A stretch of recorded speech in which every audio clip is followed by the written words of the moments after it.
Maayong hapon o gabi sa tanan. Welcome sa atong pagsimba ni ining higayon, pinaagi sa grasya o kalinaw sa atong Ginoong Hesukristo. Sa kanunay kami mapasalamaton sa inyong makanunayon nga pakigdugtong ni ining atong panimbahon o sa inyong makanunayon nga pagsuporta sa mga buluhaton o aktibidades o programa sa simbahan. Daghan kayong salamat kaninyo.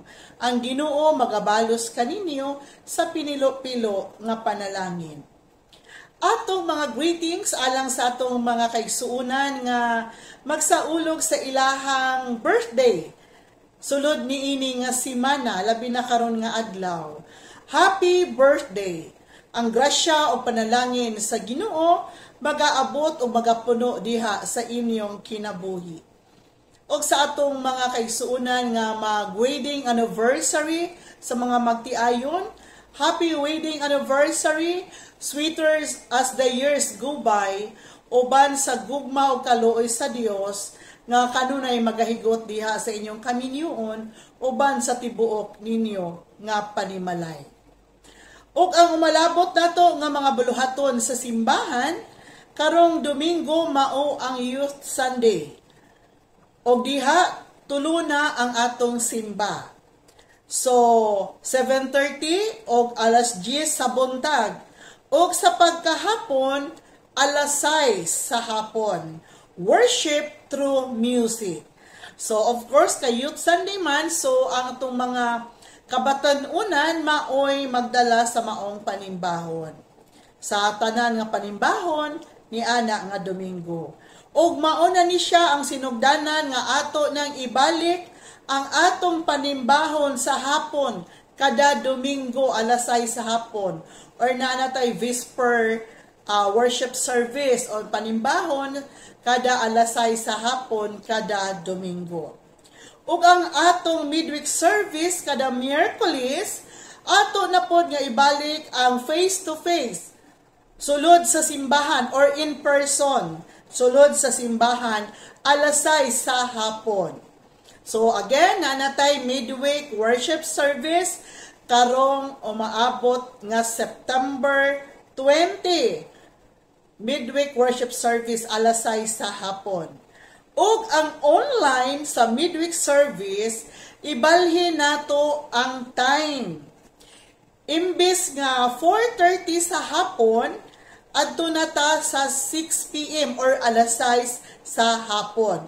So magdungan na ang online o ang face-to-face or in-person na worship nato diha sa simbahan o online sa midweek service.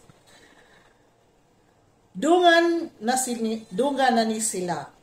Sa September 24, mao ang Fellowship of the Least Coin Sunday.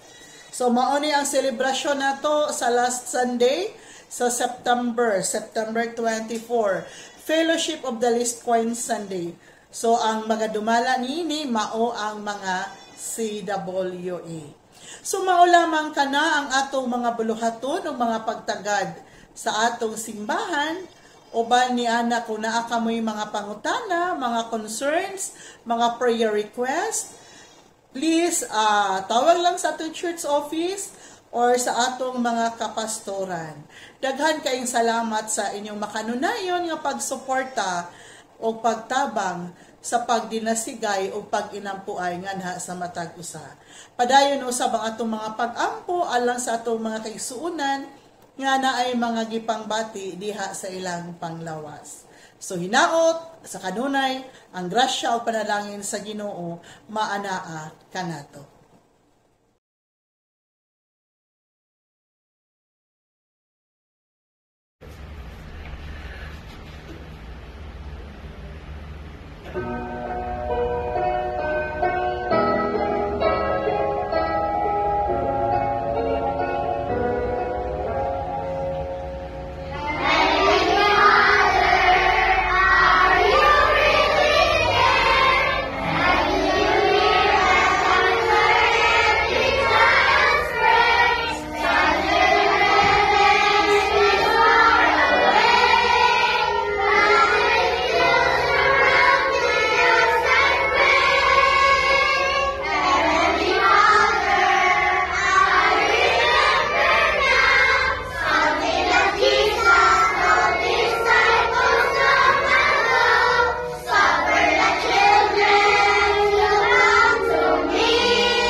civilization hangs in a balance. For what I am, the world of tomorrow will be. I am the child. I have come into this world about which I know nothing. Why I came, I know not. I'm curious. I'm interested. I'm the child. You hold in your hand my destiny. You determine, largely, whether I shall succeed or fail. Give me, I pray you, those things that make for happiness. Train me, I beg you, that I may be a blessing to the world.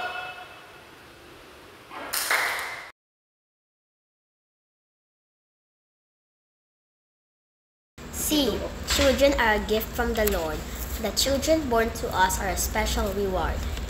Bring up a child by teaching them the way they should go, and when they are old, they will not turn away from it.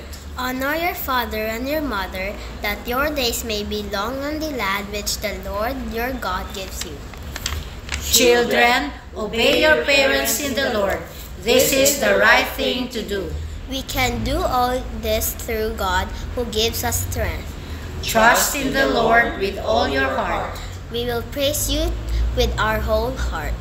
This is the day the Lord has made.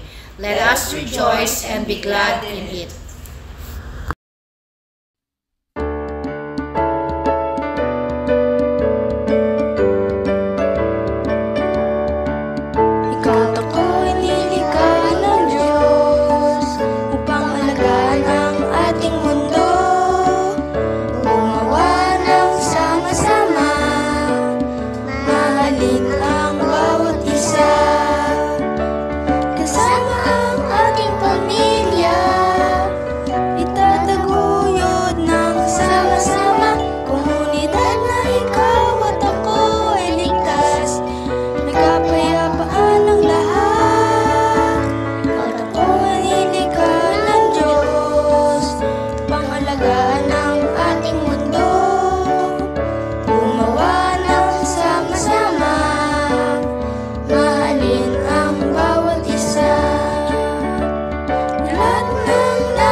Let us pray. Our God, Creator, Redeemer, and Sustainer, we thank you for today. Thank you for the gift of life for all. We may honor and worship you today. Bless this hour of worship and be well with us, that our hearts be open to receive your word as you make us the herald of your kingdom. In Christ Jesus we pray. Amen. God have mercy. Forgive our carelessness. Forgive us for any promises we broke, for any friends we failed, or any persons we have hurt. Forgive our inhumanity. Forgive our selfishness and greed. Forgive us for leaving Christ unfed, unhoused, without healing and without hope. Forgive us as we bring ourselves and our possessions back to you in Christ's name. Lord, have mercy.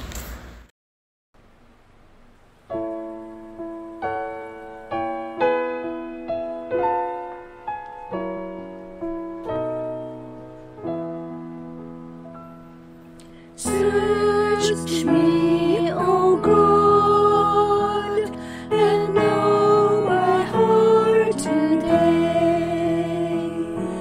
Try me, O Savior,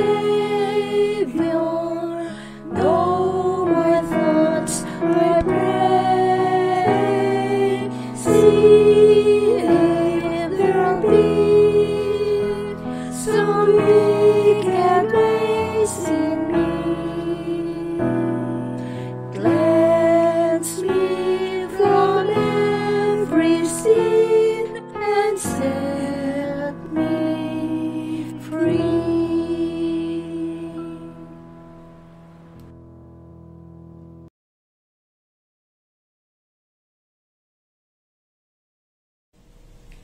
Seek the Lord while you can find him. Call on him now while he is near. Let the wicked change their ways, and the very thought of doing wrong. Let them turn to the Lord, that he may have mercy on them. Yes, turn to our God, for he will forgive generously. May the God of all mercies cleanse us from our sins, and restores us in his image. Praises and glory to his name, through Jesus Christ our Lord. Amen.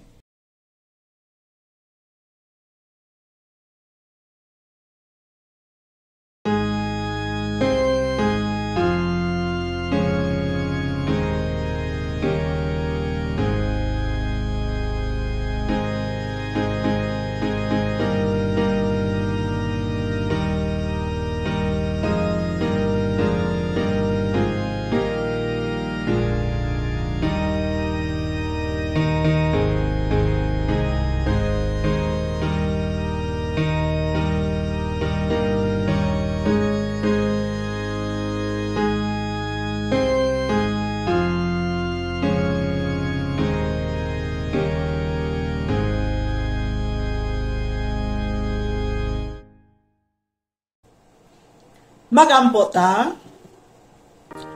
May gugmaon o balaan na mo nga Dios, amahan na mo nga langit nun. Mapasalamaton kami kanunay kanimo.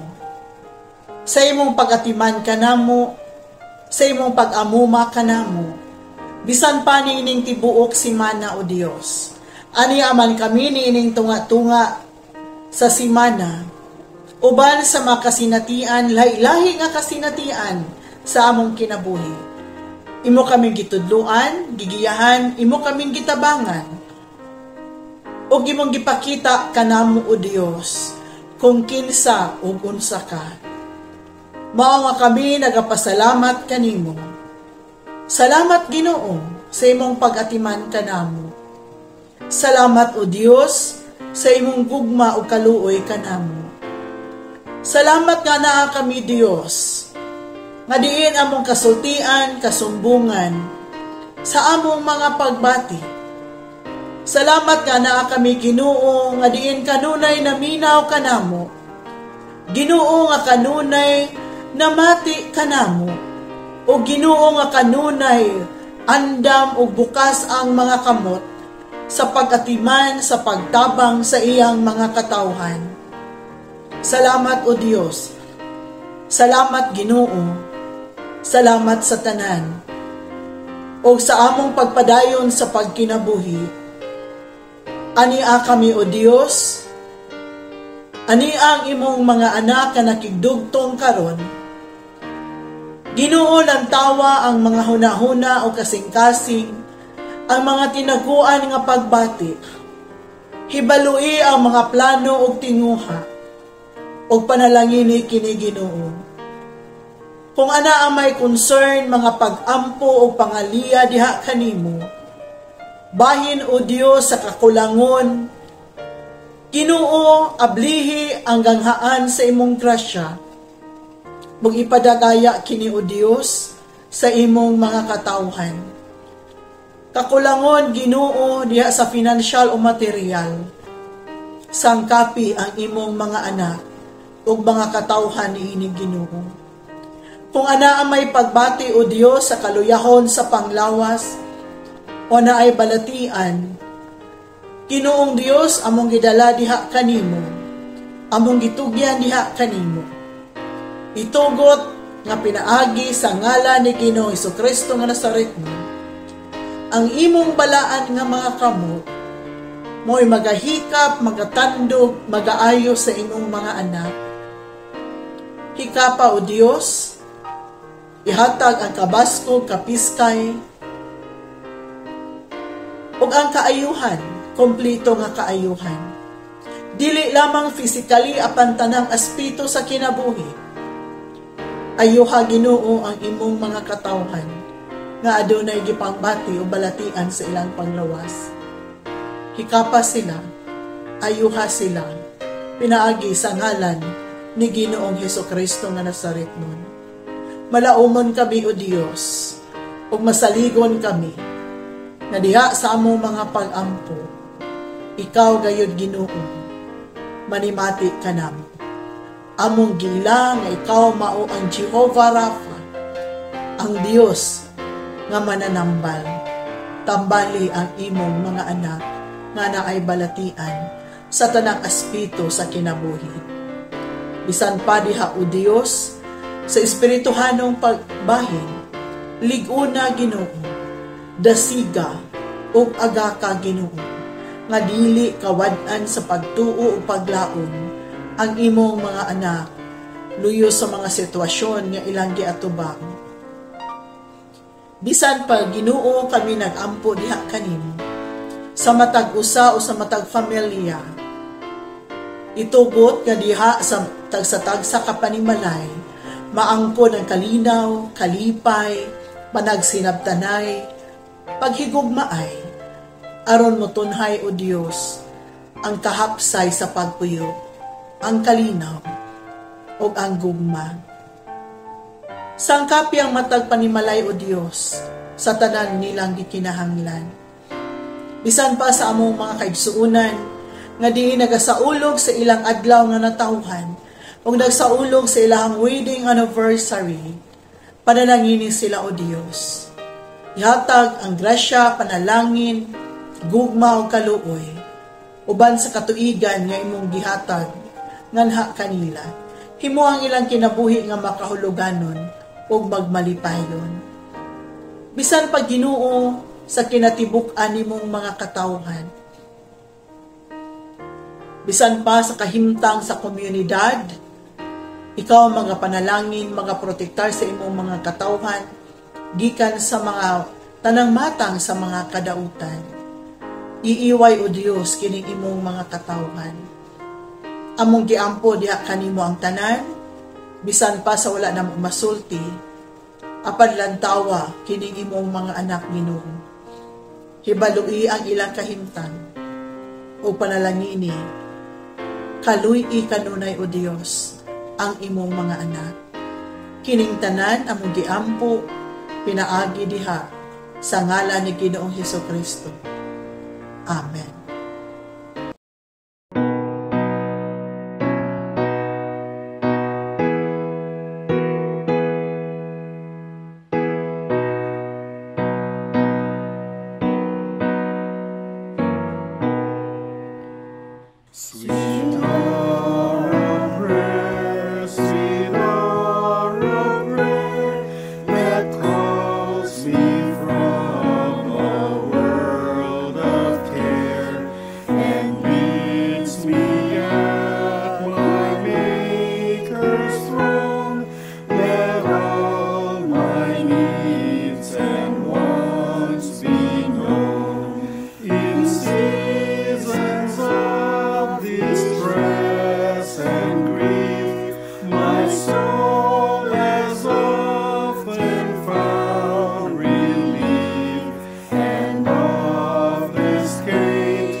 Ang patukuranan sa atong pagpamalandong makita diha sa Kulusas kapitulo 2 bersikulo 6 ngadto sa 7. Sanglit gidawat naman ninyo nga Ginoo si Kristo Jesus, pag kinabuhi kamo nga hiniusa kaniya, ipatidlong pag-ayo diha kaniya ang inyong mga gamot ug ipabarog ang inyong kinabuhi diha kaniya. Ug liguna ang inyong pagtuo sumala sa gitudlo kaninyo o pagpasalamat kamo kanunay. Mo kini ang pulong sa Dios nga atong pagapamalandungan.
Good morning, everyone.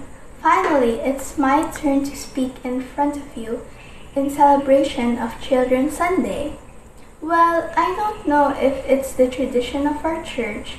If ever, we will graduate from being in the children's ministry and move up towards the youth ministry. Actually, I thought I will be spared since I have been joining in the youth choir for the past 5 years. Nevertheless, as my encouragers would say, take the challenge because not everyone will be called for a certain mission. Thus, here I am. Our theme focuses on the childlike faith. What is a childlike faith? Googling for ideas, a childlike faith refers to a faith that doesn't doubt, question, or seeks explanation. So simply, just believe! Reminiscing my early childhood days, I began to recall the times when I viewed prayer as my connection with God. A connection wherein I asked for favors like healing from sickness. Well, whenever I experienced flu, I remember my father would whisper to me that together we will pray for healing. Without question, I would close my eyes and join him in that prayer. True enough, in the coming days, I began to experience the sense of wellness. I can tolerate Chinese medicines and cooperate with some healing ceremonials of my father and mother. Not only that, I also remember being a prayer warrior for my mom. Whenever she goes for treatment in Manila, we were asked to pray for her so that they can come home immediately and be with us. My mother told us that be a child prayer warrior because God surely listens to the requests of children because children have the purest hearts and intentions. Being a child, having a childlike faith is a gift that needs to be activated. How do we do it? All throughout my childhood faith journey, I'm so fortunate to be blessed with mentors aside from my parents here in church. I am blessed that I have Sunday school teachers who teaches me stories about Jesus and his works. These gratefully influence my learning and increases my faith in God. To Teacher Nessa, Teacher Lian, and Teacher Oldine, thank you for the early seeds you have planted that helped me grow my faith. Special mention to my godmother, Teacher Oldine. Thank you for the wonderful journey of pushing me to my limits. Well, you seem like my manager in the church as my first voice coach, and you encouraged me to sing, do interpretive dance, join camps, and lead children's worship, do theatrical performances, and testimonial reflection, even though a part of me would resist. But still I obeyed because I know a lot of concerned people are behind me for the task. Talking about resisting, is this a sign of leaving a childlike faith? Is this bad? I also observe that the youth and even the grown-ups are fast in saying no to the task given to them in church. If not, whenever they meet problems, they easily give up. In my little experience of saying no, yes, I admit that as I grew up, I find myself saying no in church activities. It seems I only want to stay in the house, thereby causing me to no longer nurture God's given talent of singing, leading, and even public speaking. Thus, annoying it may seem, I am happy for my parents' life-drawn path, which continuously rebuke my tardiness and hard-headedness. In closing, I realize that even though we are growing up, we should always have that childlike characteristics in us to look back and gain inspiration in our journey. A child who is not afraid to talk to God and share everything that concerns us in our faith journey. a child who trusts wholeheartedly that God is in control and God always wins. Let us all celebrate the child in us. God bless us all. Amen.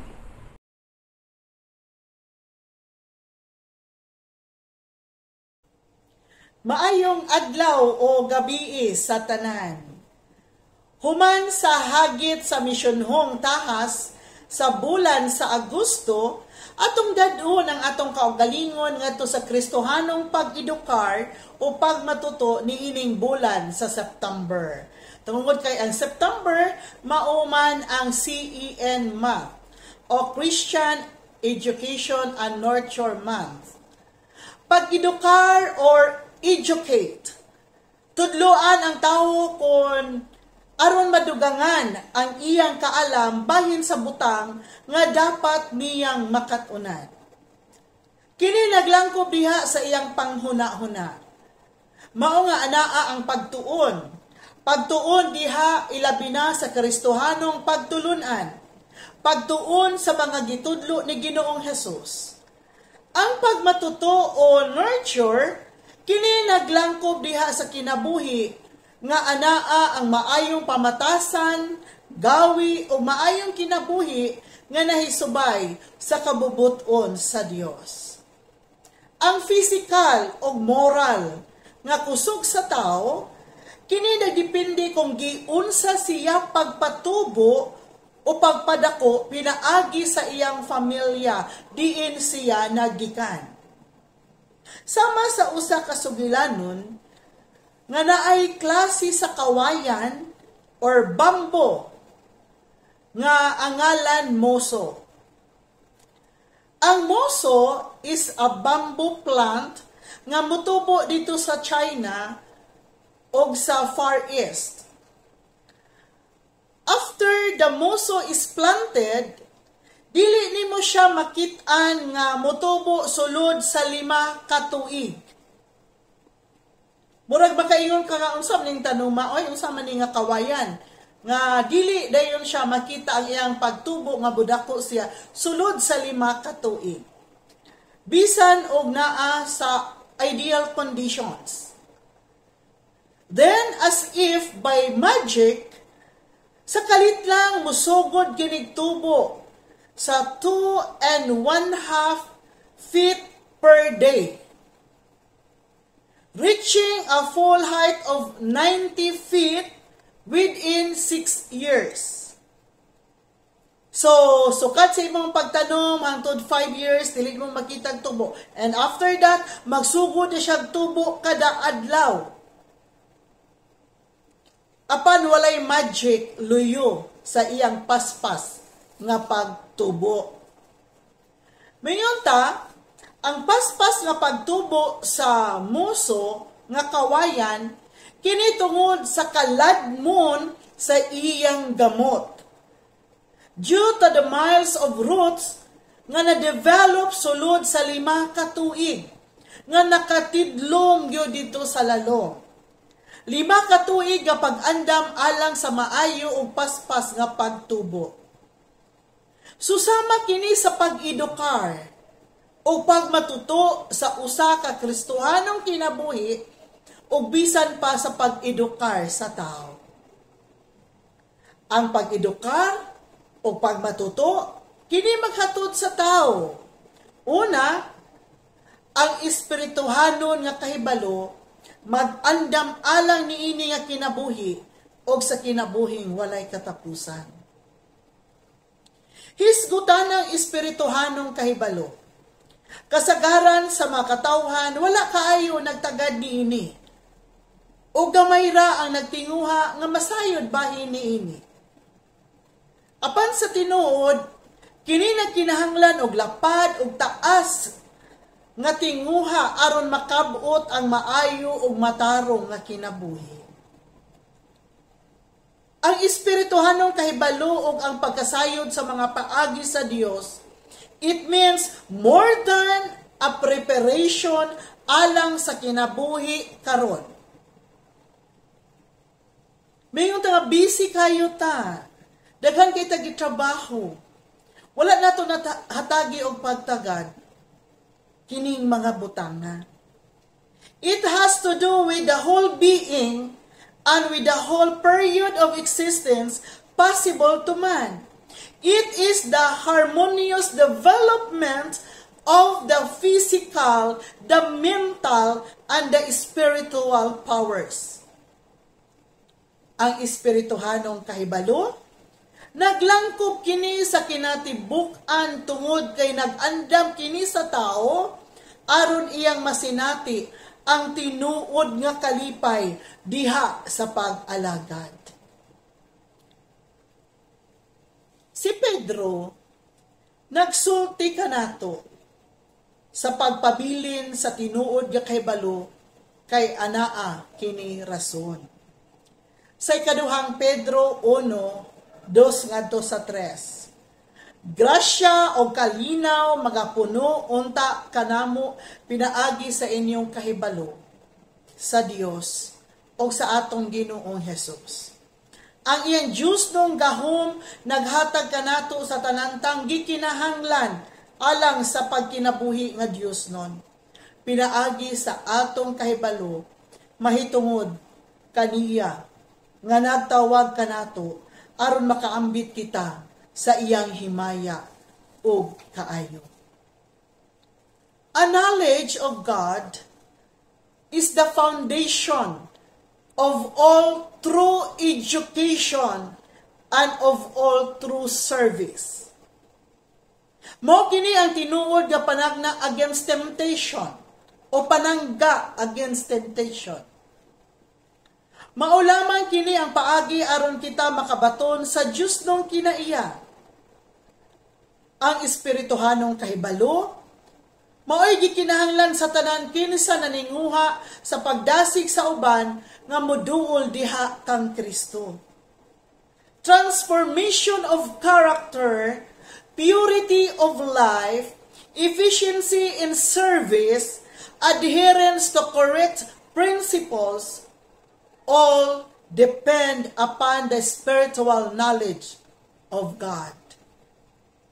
This knowledge is the essential preparation both for this life and for the life to come. Ikaduha,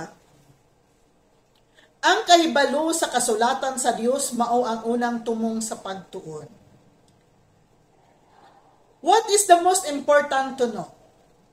Na usa ka philosopher nakadungog na siguro mo ani nga illustration or iniini nga sugilanon. Usa ka philosopher ni sakay siya og bangka sakay para makatabok siya sa taas nga suba. Nangutan na siya samtang nagbugsay ang katong nagdala sa bangka kay siya ra may pasahero. Nangutan na siya sa nagtimon sa bangka, gingna niya, nakabalo ba ka unsay connection sa stars, sa sun ug moon ngadto sa river? Unsa gud pud tawoy nakuanan sa tao nga nagtrabaho nga tigtimon naman siya, tigbugsay siya bangka. Ning ingon siya nga, sorry sir, wala ko kabalo. Ang philosopher mingon, imong giusikan ang 1/4 sa imong kinabuhi. Unsa may imong nasayran bayin sa sugilanon sa kings o queens? Iyon siya, wala sir. Wala ko'y pakialam nila. Moabot o mawala ra gihapon sila apan ang Ginoo magpabilin nga matinud-anon og maayo kanako. Ang philosopher na malandong og bingon, well, imong giusikan ang half of your life. O gipangutana siya glain na pod nga pangutana. Nasayod ba ka kung kinsa jud ang Ginoo o giunsa niya pagmando ang tanan? Ingon pod ang nagtibon sa bangka, wala ko'y mahuna-hunaan bahin ana. Ang ako lang sir, ang ako rang nahibawan nga ang Ginoo nag-exist. Na naa ang Ginoo o nagiya sa tanan, mao nga akong gitugyan kaniya ang tanan. Inandayon siya nga, manong imong giusikan ang 3/4 sa imong kinabuhi. Sanaan na sila sa tunga-tunga sa suba or river, ni kalit og unos. Ni kusog ang hangin, mao nga giduyan-duyan ang maong bangka og ayo.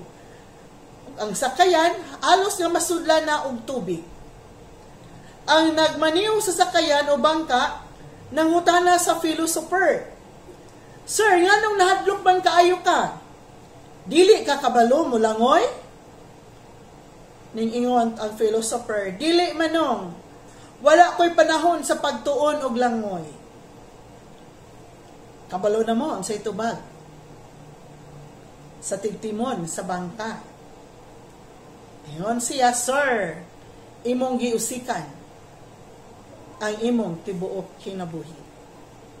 Since God is the source of all true knowledge, sumala sa atong nakita, ang unang tumong sa pagkat-on aron mahatagan og direksyon ang atong hunahuna ngadto sa kapadayagan sa Dios, ang balaang kasulatan o Biblia, mao ang perfect standard sa kamatuoran.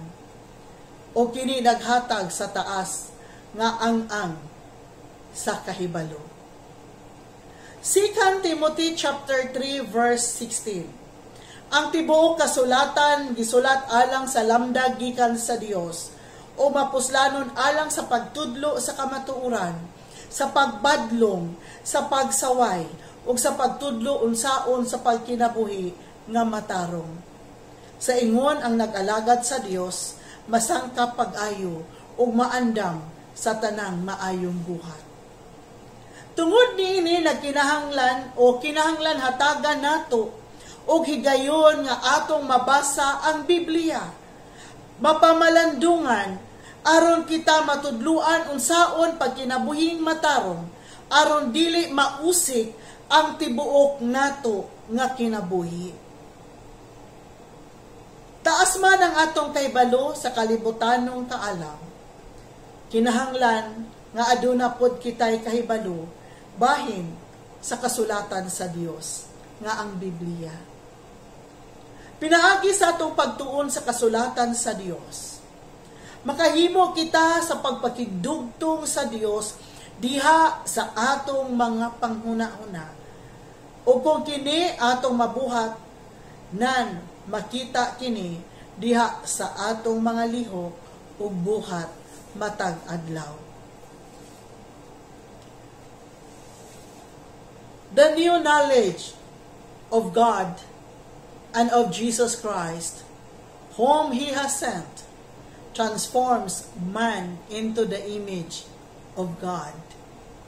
It gives to man the mastery of himself, bringing every impulse and passion of the lower nature under the control of the higher powers of the mind. It makes its possessor a son of God and an heir of heaven. It brings him into communion with the mind of the infinite and opens to him the rich treasures of the universe.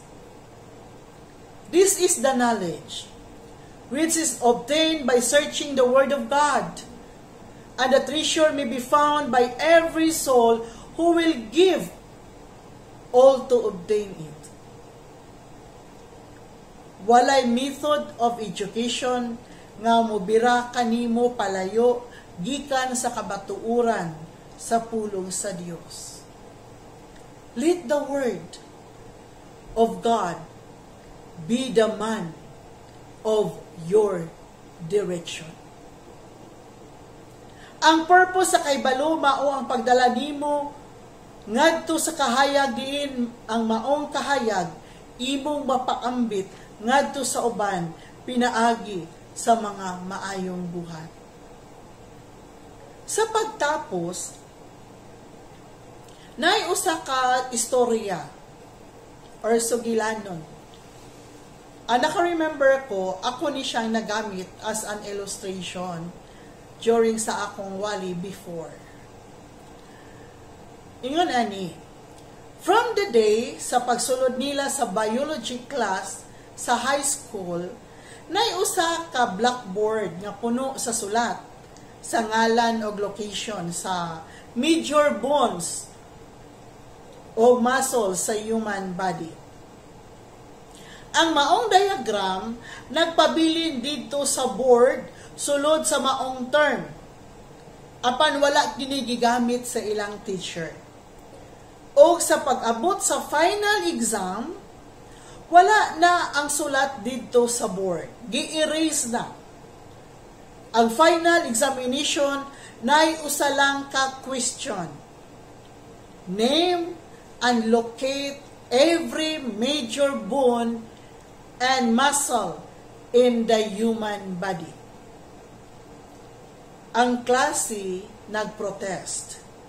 Niingon sila, wala mana nato gitun-an. Niingon ng teacher, dili na excuse. That information was right in front of your eyes for the last months. Human sa pag-atubang nila sa malisod nga exam, gi-collect sa teacher ang ilang papel o gikumot kini, gibutang sa basurahan kay wala kini answer. Matod sa teacher, hinomdubi kanunay, ang kaalam o kaibalo o pag-edukar labaw pa sa imong nakatunan pinaagi sa pagpaminaw. Ang kasagaran sa pagbaton o kahibalo o kaalam nagikan kini sa mga butang nga imong makita. Mas dali ra nimong makatunan, mahibaw-an ang imong makita. Ang mga actions nga naa sa imong palibot. Sama sa usa ka bata. Kung unsay imong ginahimo kada adlaw, dali ra na masundog sa bata. Dali ra na niya maawat. Bisan pa kita, unsay atong makita, dali ra na itong mabuhat. Muna ginaingon nga, action speaks louder than words. Mga igsuon, ipakita ang espirituhanong kahibalo nga imong nakatunan, pinaagi sa imong mga gawi o kinaiya, o diha pinaagi sa imong pagkinabuhi matag adlaw. Ipadayag ang imong nahibaw-an diha sa balaang kasulatan sa Dios, pinaagi sa imong pagkinabuhi niini. The highest of all education is the knowledge of God. Itudlo o ikinabuhi kini. Hinaot pa.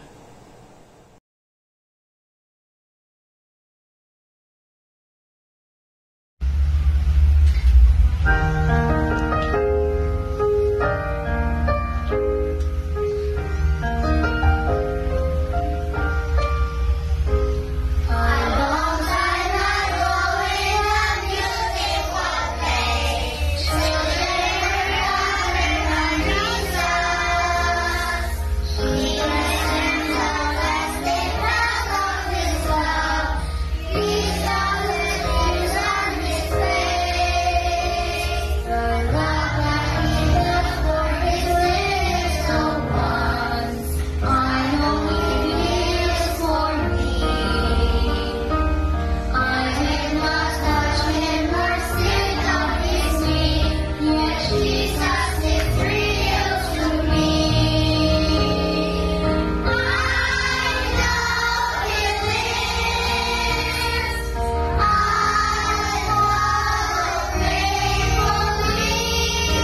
weary of doing good, for in due season we will reap if we do not give up. So then, we have opportunity. Let us do good to everyone, and especially to those who are of the household of faith. Let us now give our offering to the Lord.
O Lord our God, we lay before you our offering. We give you all that we are and everything that you have entrusted to us. Come, bless those gifts. Bless us, your children. Amen.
Magampot na. Salamat ngini nga panimbahon o Dios. Salamat sa kanunay nga ikaw nagapahinumdom kanamo. Na diha sa among pagkinabuhi, anaaman kami nakatunan, nahibawan, nasayran, diha sa imong pulong. Tabangi kami o Dios na kini among ma-apply diha sa among kinabuhi. Among magamit o mahimo kining giya diha sa among pagkinabuhi matag adlaw. Aron sa ingon Ginoo, kami katudluan kung saon pagkinabuhi diha sa matarong nga subay sa imong kabubuton. Mao nga amahan among langit nun, among gisalig diha kanimo usab ang among kinabuhi, kalag, kusog, kasing-kasing ug hunahuna. Bisan pa kining lawas sa among gipahimuslan. Hinaot Ginoo nga ikaw sa kanunay magagiya kanamo. Magalamdag sa dalan nga among pagalakwan. Magagamit ka namo alang sa katarong, sa kaayuhan, ug alang sa pagpadayag sa imong gugma ngadto sa tanan. Busa amahan namong langit nun sa kanunay, malaumon kami nga ikaw maanaa magauban kanamo. Natapos man ang among pagsimba pan wala matapos ang among pagpasalamat ug among pagpangalaga diha kanimo. Mupadayon kami o Dios. uban sa imong grasya o panalangin. Busa amahan na mong langit nun, ani kini imong mga katawhan.